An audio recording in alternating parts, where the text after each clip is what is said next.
शरणागति पुष्ट होने के लिए सबसे पहला लक्षण है दैन्यता। जो जितना झुकता है वो उतना महान होता है। झुकने वाला ऐसा नहीं कि जिसके प्रति झुक रहा है वो महान है, ऐसा नहीं। जो झुक रहा है वो महान है, दैन्यता। दूसरा है निष्कपटता। हमारे प्रभु की शरणागति की पुष्टता के लिए, शरणागति के तो अलग भाव वर्णन, हमारी शरणागति पुष्ट रहे, नष्ट ना हो। भगवत शरणागति पुष्ट तो भगवत प्रेम निश्चित प्रकाशित होता है। उपासक को देखना चाहिए कि दैन्यता है कि अभिमान है हृदय में। दैन्यता का स्वरूप है किसी भी तरह से हमें गाली दी जाए, अपमान किया जाए, निंदा किया जाए, तिरस्कार किया जाए तो मुझे ऐसा ही लगे कि मैं ऐसा ही हूं, इसी का पात्र हूं। उसे दैन्यता कहते हैं। वाणी से हम माइक से बोलेंगे कि हम अधम हैं, बड़े नीच हैं, बड़े ऐसे हैं, ये भी दैन्यता की भाषा है।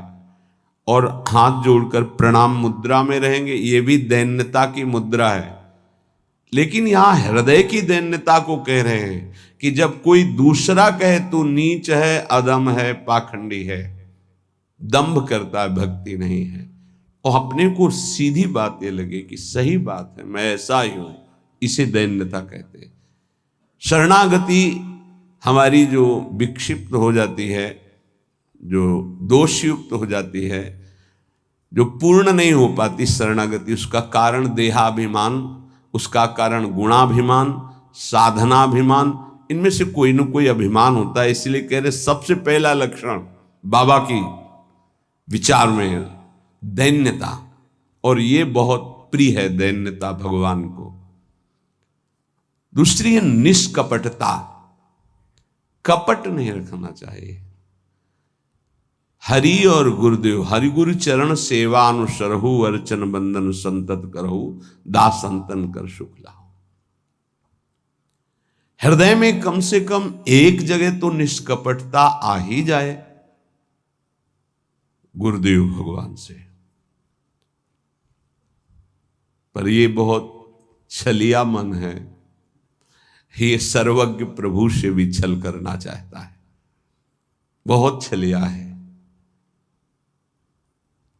अगर हमारी शरणागति का अपहरण कोई करता है तो अभिमान और कपट। दूसरा जब निष्कपटता है तो कपट अगर है तो हमारी शरणागति ढक जाएगी।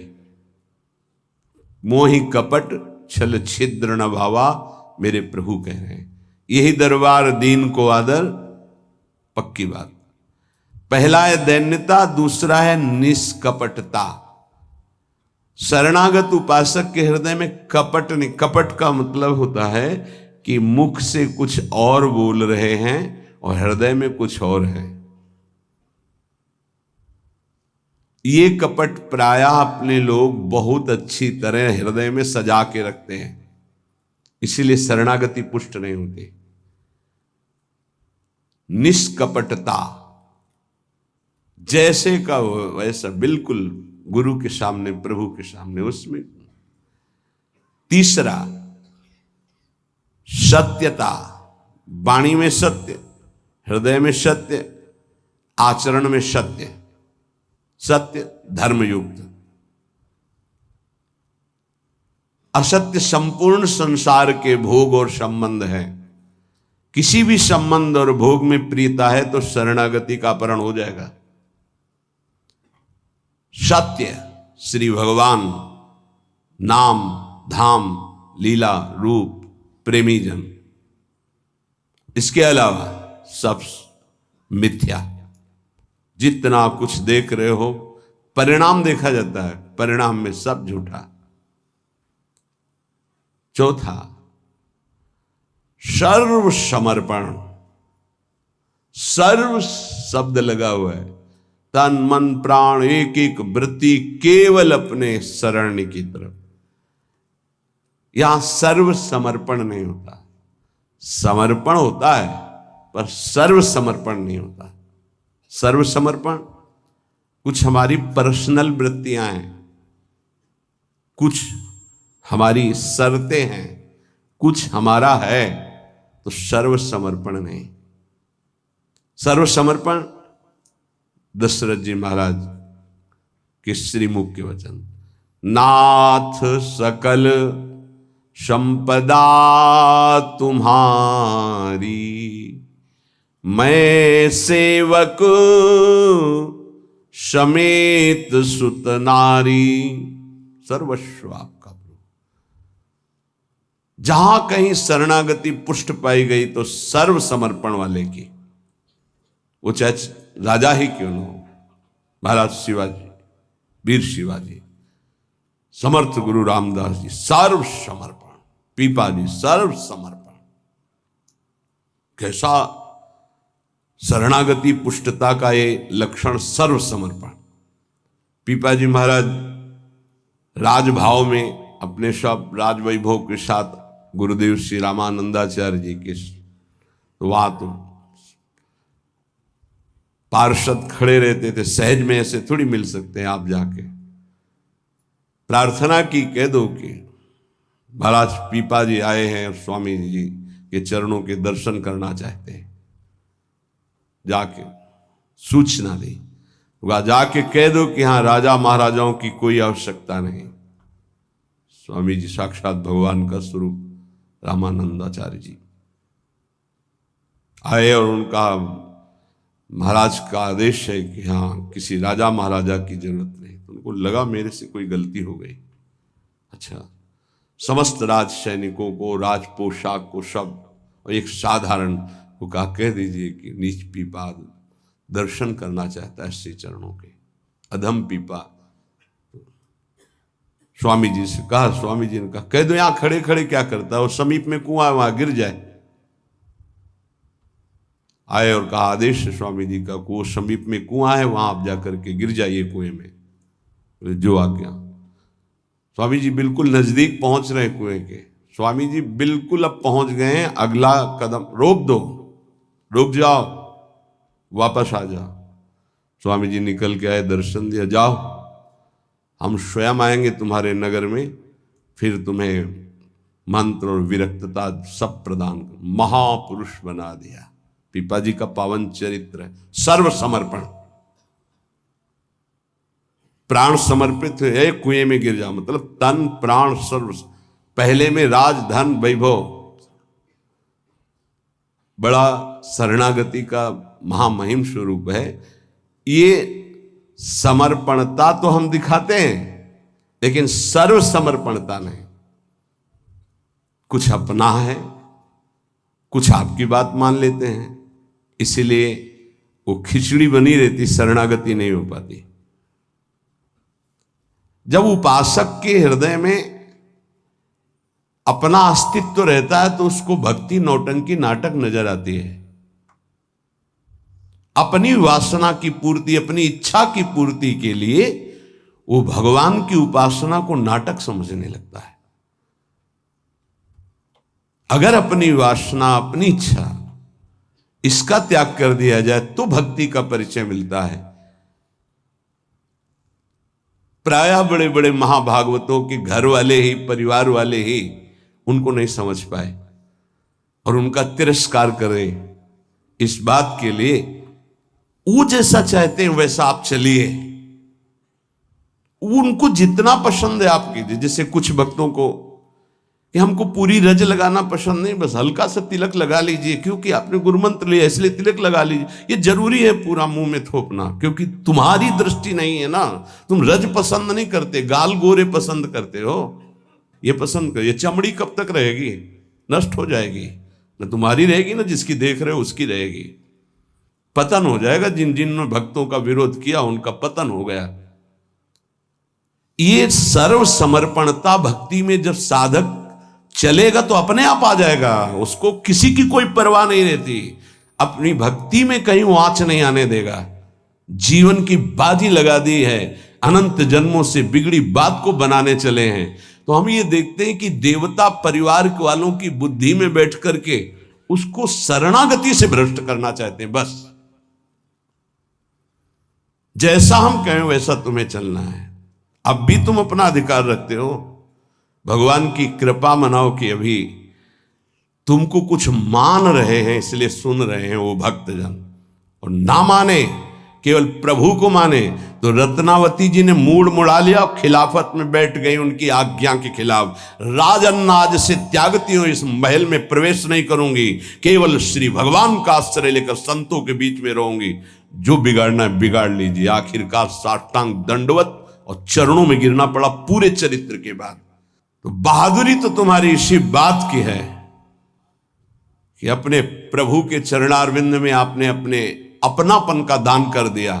अब प्रश्न नहीं खड़ा होता, तुम साधना का स्वरूप क्या जानते हो? अरे चित्त प्रभु में लगा है, पूरा दिन हो गया उठे ही नहीं आसन से, भगवदाकार वृत्ति है आसपास सब। बड़े सिद्ध महापुरुष की बात कह रहे हैं, पूज्य श्री श्रीधर बाबा। इतनी रज होगी पूरे सिंहासन में, इतनी ऊंचाई से, क्योंकि परिक्रमा नजदीक काली दे के। अब उनको शरीर की शुद्ध नहीं तो कब वो रज पूछे। मच्छरदानी लगी थी, मच्छर क्या पूरा हाथ चला जाए, और 10-5 छिपकली उस मच्छरदानी में चिपकी रहती थी। बस ऐसे घुस गए अंदर, बस पूरा कमरा कहीं जाला कहीं ये कहीं वो। जब बाबा इसे साफ, अरे नहीं भाई चलो तुम बाहर ऐसे रहने। जहां उनकी स्थिति है, कभी कभी ऐसी स्थिति देखी है कि जो वाणी से नहीं बोल सकते, ऐसी अनिर्वचनीय स्थिति। आंखों से अश्रुधारा, शरीर कांप रहा सैया पे, छूने की हिम्मत नहीं, चरण चापने गए, होश ही नहीं बाबा को, ओठ फड़फड़ा रहे, कैसी भगवदाकार एकदम स्थिति। जब उपासक चित्त प्रभु से जुड़ेगा तो ये सब अच्छा नहीं लगता। बढ़िया संगमरमर, बढ़िया सैया, बढ़िया नहीं खान पान ते भावे है, नहीं कोमल वसन सुहावे है, सब विषय लगे ते खारा है, हरि आशिक का मग न्यारा है। क्या चल रहा है? ये दिमाग क्या कह रहा है? हर भाव हमारा केवल लौकिकता से जुड़ता है। भजन को क्या जाना है? लौकिकता सिद्धांत को भजन माना जाता है। इसीलिए यहां शरणागति की ये अलग कोटि से वर्णन कर रहे हैं बाबा। नहीं, नवधा भक्ति का जो वर्णन होता है ना, उसमें श्रवणम कीर्तनम स्मरणम, शरणागति को बचाने की बात, पुष्ट करने की बात, पूर्णता की बात। 5वां सर्वाधारता। कोई भी हो सबका आधार भक्त बन जाता है, घोर विषयी को भी रास्ता दे देता है। चलो ऐसे चलो भगवान के मार्ग। सच्ची कहते हैं, कोई अगर भक्तों के हृदय को जान जाए तो लूट ले, माला माल हो जाए, पर वो भगवान ऐसी सीमा रखते हैं कि तुम जान ही नहीं सकते हो। जैसे कोई फिसल के गिर गया है तो आप खड़े होके नहीं उठा सकते हो, फिसल के गिरने वाले की गिरने की स्थिति में पहुंचना पड़ा, वैसे ही झुक के, वैसे ही गिर के, फिर उसे उठा करके फिर खड़ा किया गया। जितनी स्थिति में वो गिरा हुआ उसी स्थिति में पहुंचकर उठा। उसको क्या जरूरत है झुकने की? जिसने अपने जीवन में कभी भोगों को, विषयों को, संसार को, गृहस्थ को स्वीकार ही नहीं किया, वो तुम्हारे बीच में घुसकर तुम्हें पकड़कर जहां तुम हो वैसी स्थिति से उठाकर ऊपर खड़ा कर रहा है। अगर तुम सही उपासक होते तो दृष्टि मात्र से तुम्हारा उद्धार हो जाता, लेकिन तुम उस बात को नहीं समझते हो। इसलिए ये सब व्यवहार अपनी स्थिति से उतरकर और झुककर तुम्हारे समान बनकर तुमको उठाया जाता है। सर्वाधारता उस नहीं समझ पाओगे, नहीं समझ पाओगे। काम से, स्नेह से, भय से, क्रोध से, द्वेष से, किसी भी तरह से वो जुड़ जाए केवल तुम्हारी वृत्ति उनसे, वो संभाल करके उठा करके सच्चिदानंद में जोड़ देंगे। चाहे भगवान से जुड़े या भगवत प्राप्त महात्मा से, भगवत प्रेमी से जुड़े, वहीं पहुंचा देंगे। नंग धड़ंग शराब पिए हुए गंगा जी में खड़े हैं, उपद्रव कर रहे हैं, नारद जी महाराज के सामने अभद्र स्वरूप में खड़े, ये पशुता तुम्हारे अंदर केवल धन वैभव के अभिमान से आई है, तुम कुबेर के पुत्र हो, ये हालत तुम्हारी, जाओ मैं तुम्हें शाप देता हूं, तुम वृक्ष योनि को प्राप्त हो जाओ। लगा ना कि महात्मा बहुत कड़ुआ स्वभाव प्रकट कर दे, बहुत करुणा कर दे। हालत क्या थी, पहुंचा कहां दिया, वृक्ष तो बनो पर नंदालय के, जाओ तुम्हें सच्चिदानंद भगवान का दर्शन, संभाषण और स्पर्श प्राप्त हो, जो बड़ी बड़ी साधनाओं से नहीं प्राप्त होता, और नारद जी ने शाप दे के प्राप्त करा दिया। दामोदर गोविंद भगवान के उदर में बंधा हुआ उखल है, घसीटते हुए वहां जाते हैं, यमलार्जुन के बीच में फंसा देते हैं, मारते हैं अखिल शक्तियों के स्वामी, जरा सा झटका उखड़ कर दोनों वृक्ष गिर जाते हैं, उनसे दिव्य रूप धारण करके यही प्रकट होते हैं जो यमलार्जुन बने हुए थे। नलकुबर मणिग्रीव शायद ऐसा नाम है। भगवान का दर्शन, संभाषण, स्पर्श, साप दे दिया तो ये प्राप्त हुआ। विचार करके देखो, समझ में नहीं आता, जीव को समझ में नहीं आता कि हमारे ऊपर कितनी कृपा है। सर्वाधारता इस शरणागति की पुष्टता का लक्षण है, वो सबका आधार बन जाता है। जैसे हमारी सबकी आधार भूमि है, ऐसे वो भक्त बन जाता है। रखो मेरे ऊपर पैर, निकल जाओ भगवान की गोद में जाओ। वो इस उदारता को, इस कृपा को इस साधारण जन नहीं जानते, अवहेलना करते हैं। एक एक वृत्ति तुम्हारी संभालने के लिए हमारी श्री जी की भक्ति तैयार है। एक एक वृत्ति को तुम्हें रोना नहीं आया कि हमारे ऊपर कितनी कृपा है। बहुत कृपालु शरणागत जन होते हैं श्री जी के, जैसे श्री जी का स्वभाव तो वही अंश में उतरता है उनके जनों में। सर्वाधारता, सबके लिए आधार भूमि बनने के लिए तैयार है। छठवां, पूर्ण विश्वास अपने इष्ट पर।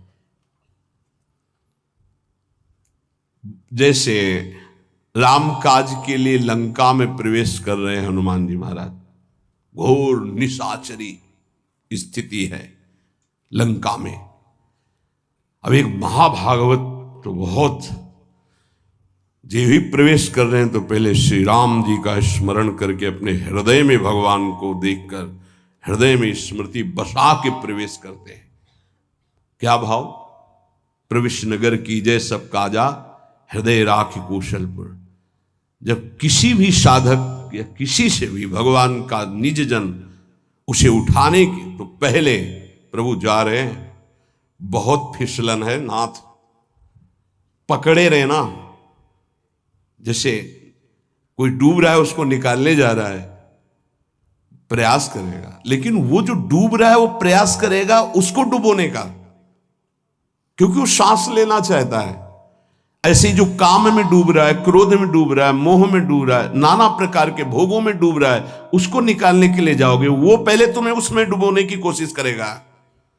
तुम्हारे अंदर काम, तुम्हारे अंदर क्रोध, तुम्हारे अंदर लोभ, क्योंकि उसी वृत्ति से वो अपना भाव स्वीकार करेगा। तब श्री जी से पहले बात होती, श्री जी, हे प्रभु, हे प्रियाजू, बहुत फिसलन की जगह में आपकी सेवा कार्य होने जा रहा है। उस जीव को पकड़कर उसकी वृत्ति को आप तक, स्वामिनी आप पकड़े रहना, आप ऐसे पकड़ो, हम ऐसे पकड़ते हैं, तब हो सकता। अगर आपने छोड़ दिया तो बहुत फिसलन में है, गिरने की संभावना है। पूर्ण विश्वास, दृढ़, मेरी स्वामिनी इसका मंगल करके रहेंगी। सातवां, सर्वाराध्यता, ऐसा भाषण, ऐसी चेष्टा, ऐसा व्यवहार कि वो सब के द्वारा पूजनीय बन जाए। इस शरणागति का सातवां लक्षण, सर्वाराध्यता। उपासक का ऐसा स्वभाव, ऐसा व्यवहार, मृदुता कि सब उसकी आज्ञा का पालन करने लगे। ऐसी ये शरणागति की पूर्णता का स्वरूप, सर्वाराध्यता। हंस बोले बहुमान दे, सर्वाराध्यता ये उनका गुण होता है। नहीं नहीं कोई बात नहीं, आप ऐसा शांत हो जाइए, आप कोई बात नहीं, बहुत सावधान। शरणागति कोई खिलवाड़ नहीं, और शरणागति हो गई तो सब पूर्ण हो गया। अखिल लोक चूड़ामणि भगवान शरणागत के अधीन हो जाते, अहम भक्त पराधीन हो। आठवां है अनन्यता। अपने इष्ट की, कल एक उपासक की परीक्षा का समय आता है, छमाही सालाना चर्चा हो, उसका शब्द था कि शरीर छोड़ना मेरे लिए सहज है, लेकिन उपासना के विषय में एक भी शब्द में किसी से भी, चाहे वो रिश्ता हो, संबंध हो, स्वीकार नहीं कर सकते। बहुत देखा, बहुत सुना, बहुत सब। अब उपासना के विषय में अगर मेरी उपासना में कोई बाधा पड़ेगी तो मैं सब कुछ छोड़ सकता हूं। शरीर छोड़ना मेरे लिए सहज, उपासना नहीं। उपासना में अगर कोई नहीं, बस इस बात से उस समय तो नहीं कहा जाता बड़ाई कि हाँ शाबाश, नहीं, ठीक है, ठीक है, अच्छे विचार। एकांत में जब मनन होता है तो आशीष निकलता है। हाँ ऐसे ही अपने आराध्य देव की अनन्यता पे फर्क नहीं पड़ना चाहिए, इसी से भगवत प्राप्ति होती है। हे 4 दिन के पति पुत्र परिवार के संबंध हैं, अनंत काल का संबंधी मेरा उससे मिलने का अवसर आया है। अब ये सब माने हुए नहीं, जो है उनके लिए है। प्रभु मेरे प्रीतम, मेरे पति, मेरे प्राणनाथ, मेरे जीवन, ये माने हुए हैं। 30 वर्ष पहले तुम जानते भी नहीं थे कि कौन है जिनको तुम पति पुत्र परिवार प्रीतम क्या क्या भाव, और 30 वर्ष बहुत बहुत प्लस और जोड़ लीजिए, इसके बाद खाक में मिल जाएगा तुम्हारा तन और उनका भी तन। ना वो संबंध रहेगा, ना वो परिचय रहेगा। संबंध भी नहीं रहेगा, परिचय भी नहीं रहेगा। तो परिचय जिससे बनाने आए हैं, अब ये जन्म केवल उनके लिए। ऐसा नहीं है कि कोई भक्ति में चले तो रसगुल्ला और रबड़ी यही खाते भक्ति होती, वो एक अलग भक्ति होती है। जैसे आपकी साधना बढ़ेगी तो आपके साथ विरोध शुरू होगा, और अगर विरोध में वही स्थिति रही, एक रस अनन्यता, तो आपकी सिद्धि नहीं। तो क्या बिगाड़ा था देवर विक्रम का? पूरे जीवन भर वो विरोध। क्या बिगाड़ा था नरसिंह मेहता जी ने अपनी भाभी का? जीवन भर भारी विरोध। क्या बिगाड़ा था विभीषण जी ने रावण का? भला ही तो सभा में लात मार के भगा दिया। क्या बिगाड़ा था विदुर जी ने धृतराष्ट्र और दुर्योधन का? गांव के बाहर एक अकिंचन की तरह कुटिया बना के नहीं पाना दे। ये बहुत सूक्ष्म विषय। अपने इष्ट की अनन्यता में कोई फर्क जीवन में नहीं आना चाहिए, चाहे जैसी परिस्थिति आ जाए। इष्ट और गुरु संबंध में कोई फर्क नहीं पड़ना चाहिए। बहुत संबंध देखे, हर संबंध का निर्वाह उतना ही करेंगे जितना इष्ट और गुरु के संबंध में बाधा नहीं पड़ेगी। इष्ट और गुरु के संबंध में बाधा पड़ जाए से हर संबंध में आग लग जाए।